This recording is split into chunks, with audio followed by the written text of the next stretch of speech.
To me was to share a few things about Sanatan Dharma.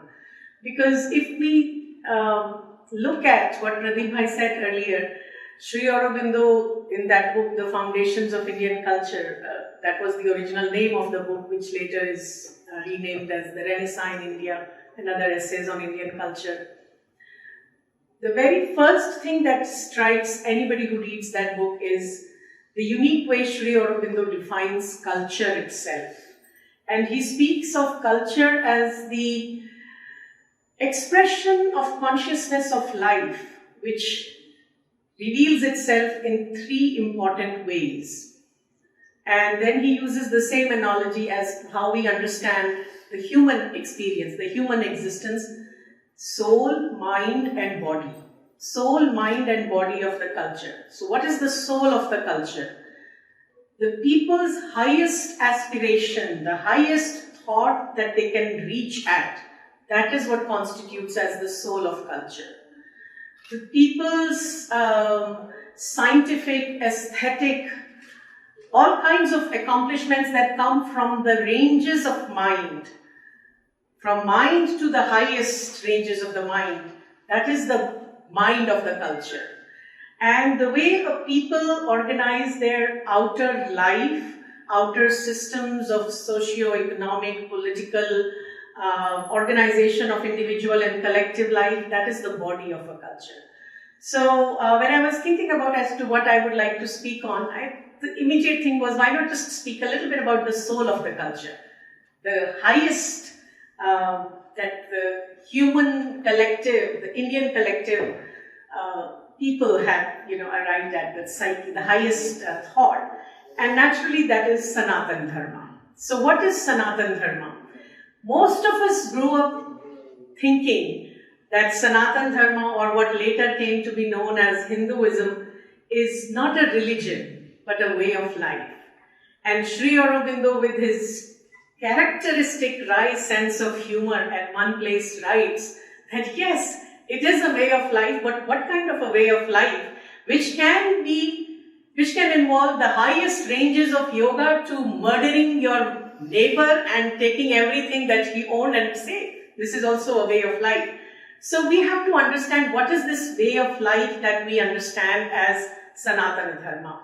And Sri Aurobindo, people say he's difficult to understand, but I think he's very easy to understand because he's the most organized, systematic writer there ever is. You cannot find a gap in his argumentation, in his analysis.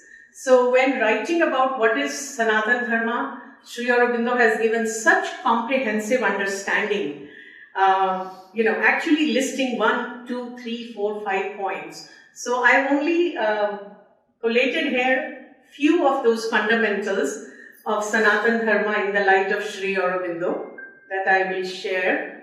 So the very first thing is, we cannot not talk about Sri Aurobindo and Sanatana Dharma without bringing in the first time ever that he publicly spoke about his inner life, his inner experiences, and that was at this Uttarpara, where he was asked to give a speech, the event was organized by a group of people for the protection of Sanatana Dharma.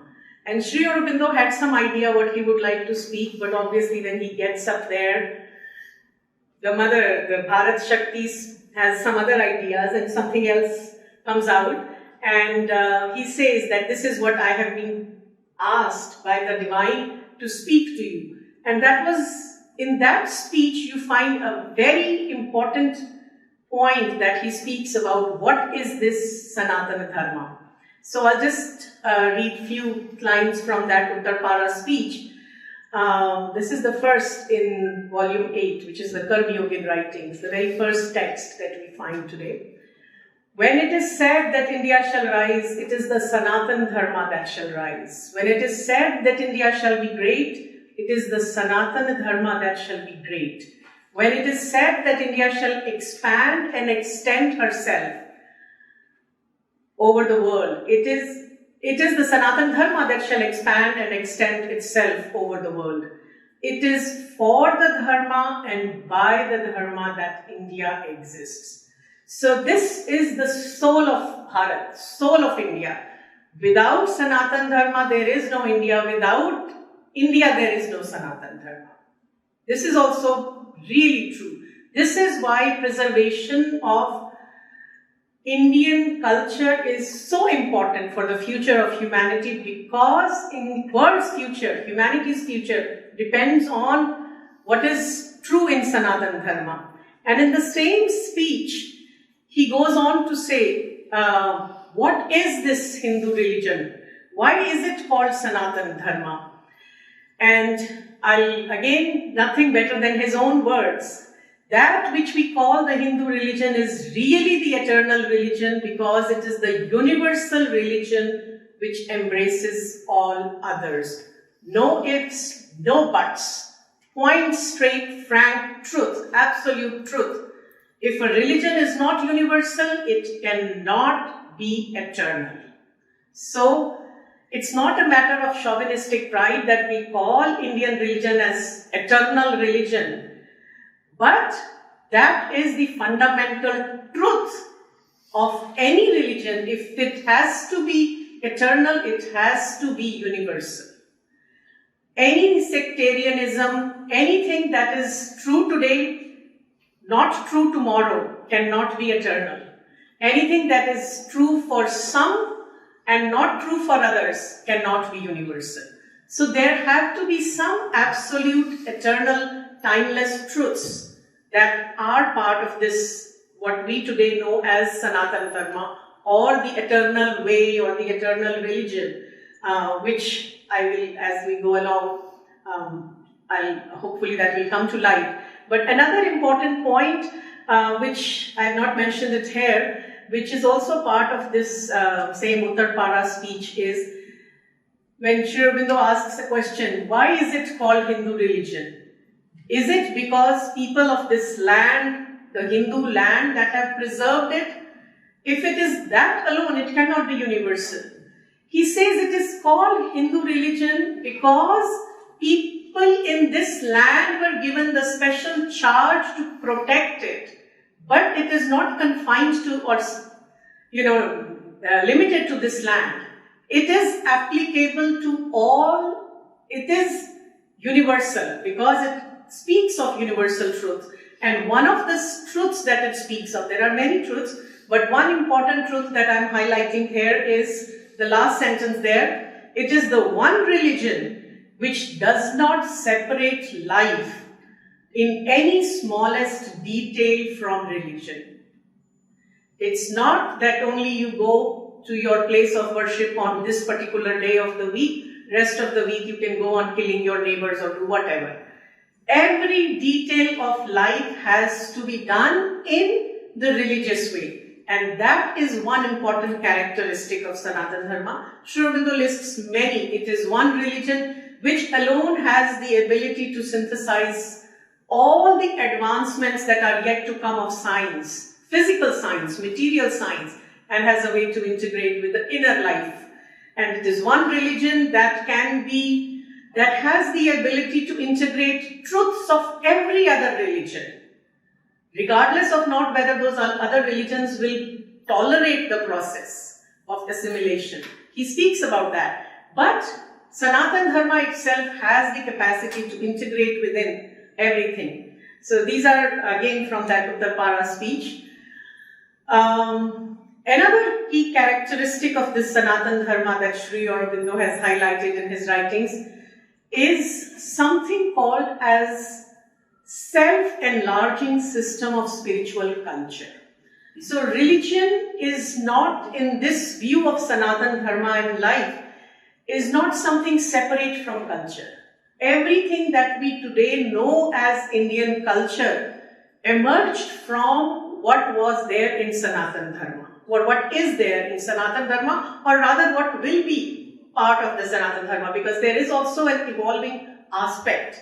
It is eternal and yet it is evolving. So this is another important characteristic. There is universal eternal truth, and there are truths that are also evolving and self-enlarging, self-expanding. So a few other words that I've highlighted there: vast, many-sided, unifying, and always progressive. No retrogressive or backward-going tendency, always looking to the future. Free, tolerant synthesis of all forms of spiritual worship and experience. And another very interesting aspect of Sanatana Dharma in the light of Sri Aurobindo is that yes, there are many smaller categories or cults or divisions within the fold of this self-enlarging system called Sanatana Dharma. All of them may have their own unique name.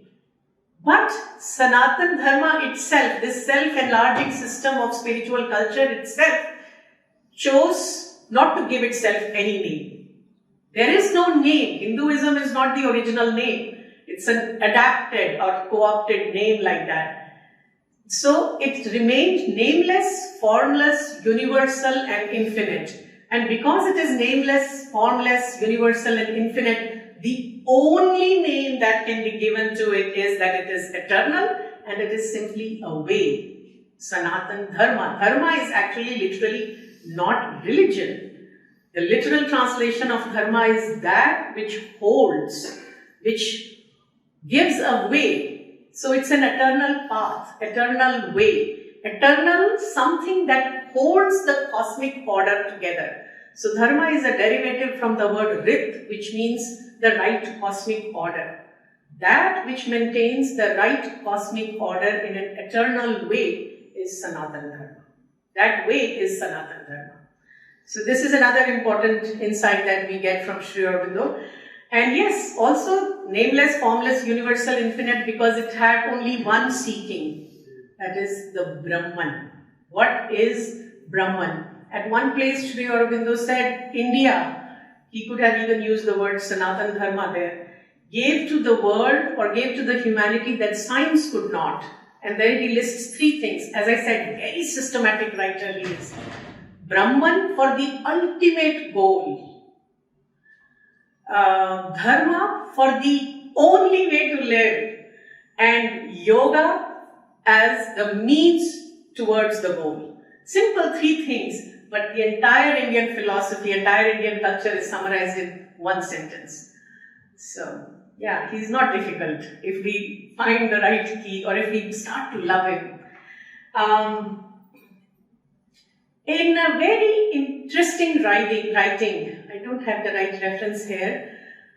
This is actually, I think, one of his letters, early letters, where Sri Aurobindo speaks about that there are two Hinduisms, or two, the narrow way of understanding Indian religion. He uses terms interchangeably, Sanatana Dharma, Hinduism, and also another word that he uses, Indian religion, which actually incorporates not just today what we know as Hinduism, but also Jainism, Buddhism, Sikh Panth. All the Panth, the ways that emerged from the Sanatana Dharma family.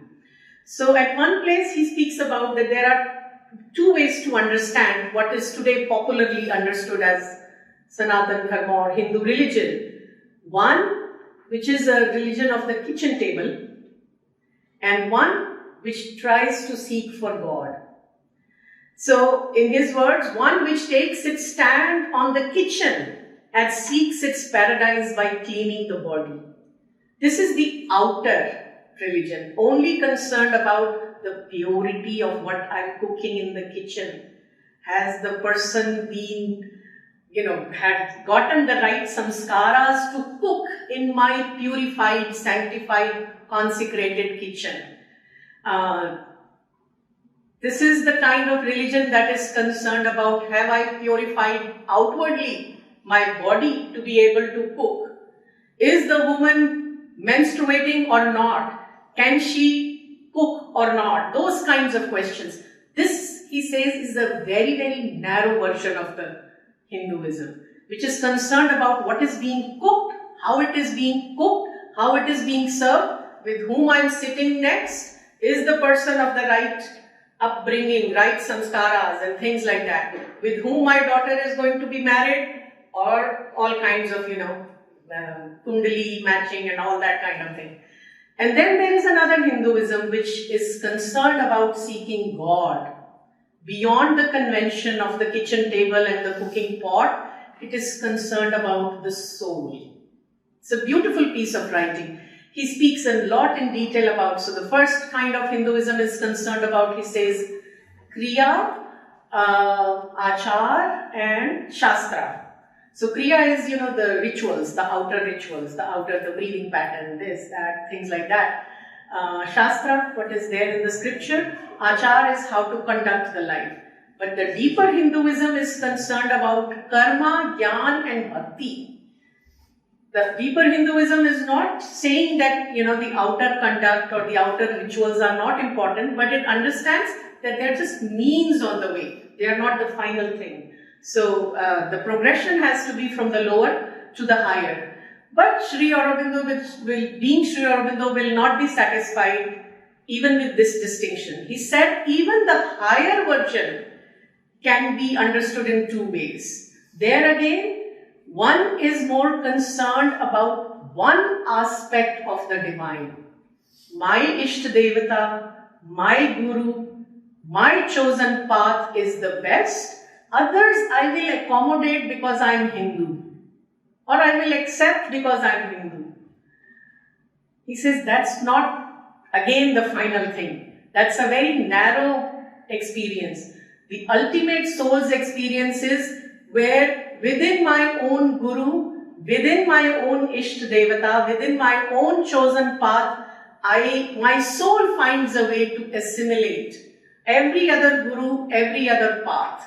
That is the highest of the Hinduism, the highest synthesis. So one is still sectarian.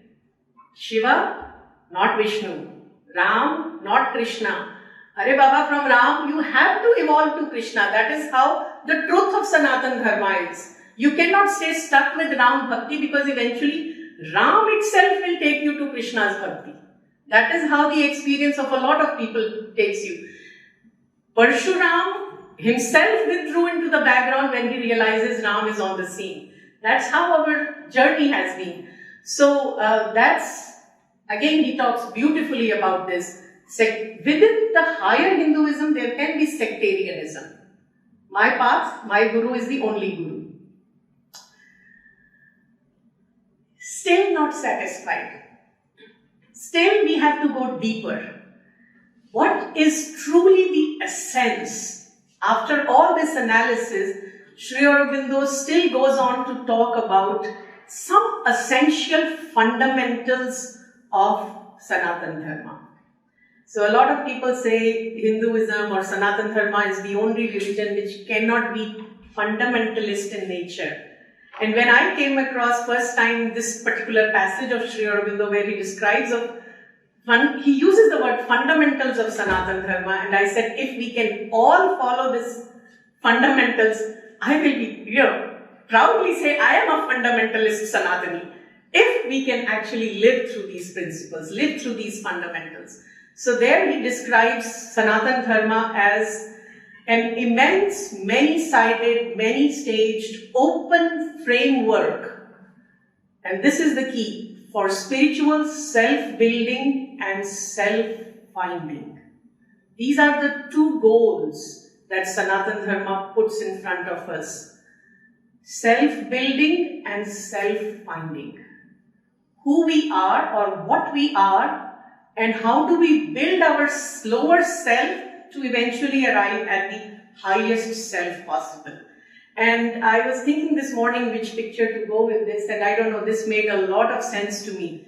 This is the Kailash temple in Ellora, and it took 100 years to build this, I won't call it a temple, it is a temple, it's a cave temple, but it's actually a piece of sculpture because it's all carved out of one rock from top to bottom. It's not a structure that is built from bottom up, and it has multi-storied balconies and the whole, you can walk around the whole sculpture.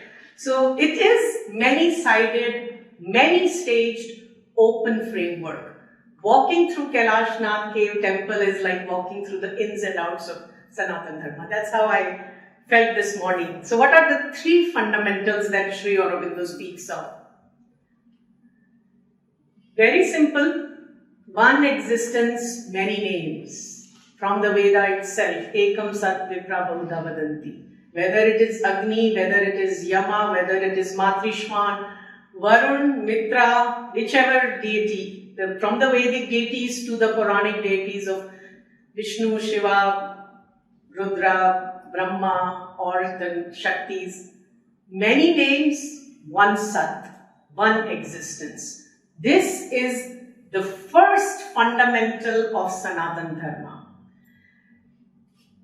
Sri Aurobindo explains this in greater detail when he says, when Indian mind emerged from this understanding that there can be many names and forms given to that one absolute of the illusionists, or one permanent of the Buddhists, or one existence of the Veda, or the one without a second of the Upanishads, Indian mind at the same time never felt the need to eliminate the many forms. And there he goes into greater distinction between how is Indian pantheism not same as Western pantheism, how Indian polytheism is not same as Western polytheism. In the interest of the time, I'm not going into greater detail, but later on, if there is interest, we can speak about that. But these are important distinctions to understand. One existence, many names does not mean that many is less than one. Each of those many is just as one is represented in each of the many. So one and many at the same time. This is the first fundamental of Sanatana Dharma. The second is that if there is one eternal, one absolute, one without a second, there is no one way to attain that one.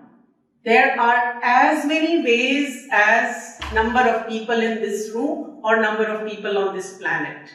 So there is a many-fold approach to that one eternal, one infinite.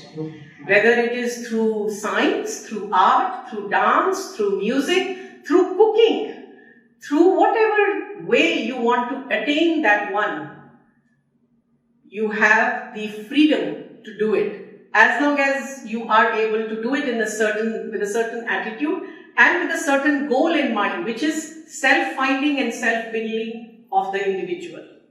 And then, of course, there are greater details.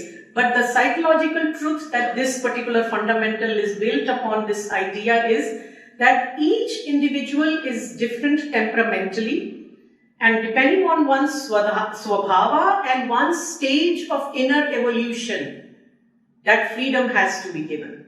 So we each approach that form of the one which is suitable to my swabhava and my capacity, my adhikara. So those psychological truths are also built in there. And the third fundamental finally is that the same one, that same one existence with many names and forms is not only accessible through the outer work, but that one can also be found within me. And Sri Aurobindo speaks of this third fundamental as the most dynamic truth of of Sanatana Dharma, because it is as individualized as each one of us is. So we don't even have to invoke Mitra or Varuna or Rama or Shiva or whatever. We can find that one, that eternal, that infinite, as a spark within ourselves. So these three fundamentals, of course, he does not just say in 1, 2, 3 points like that. He gives beautiful descriptions of that. But these are the three fundamentals that if we can all aspire and live along these lines, we can, all of us, be fundamentalist Sanatani, and the world will be a much, much better place. I'll just end with this last part. I've just kept it short so that, just dropping hints, and if there are questions, we can take them up. So if there are only these fundamentals, then what is this elaborate outer form of Sanatana Dharma, or rather forms of Sanatana Dharma that we see all around. And Sri Aurobindo at one place uses a very interesting word to explain all that. He uses the word scaffolding. Just like when you have to build a building, you need scaffolding to support till the structure is ready. Exactly in the same way, unless we are ready to build the temple within us, unless the psychic within us has emerged as the leader of our evolutionary march, unless the temple of the spirit is ready, because human psychology is so complex, only Sanatana Dharma recognized that each part of our psychological makeup needs its own satisfaction. The intellectual part needs philosophy, needs explanation to satisfy itself. The aesthetic part needs all that beauty, all the form, the ritual, the ceremonies to satisfy itself. The emotional part in us needs the joy of bhakti, the joy of viraha, from the joy of separation from that God. So the songs, the kirtans, all that kind of thing. And the psychic parts need that peace and calm of the meditation. Each of these is a scaffolding as a way for us to grow in closeness with that spirit, with that one which is the object of our seeking. So all the outer ceremony, ritual, all that we see outside as form or forms of Sanatana Dharma is nothing but scaffolding. But without scaffolding, building will not stand. So, preserving the outer form becomes important simply because within the form, formless exists.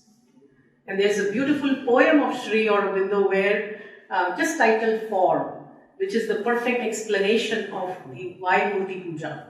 He's written a lot about it, but you read the poem, you don't have to read everything else. Why form is sacred? Because formless lies in the form. So each and every form, when he's talking about many-fold ways to approach the form, because in each finite there is a possibility of seeking and finding the infinite. So hence finite is just as sacred, as worthy of preservation and conservation as the seeking of the infinite. So these are few of the fundamentals of Sanatana Dharma that I thought I'll bring to light. So I hope I have done justice to the topic, but I wanted to keep it short. I hope I haven't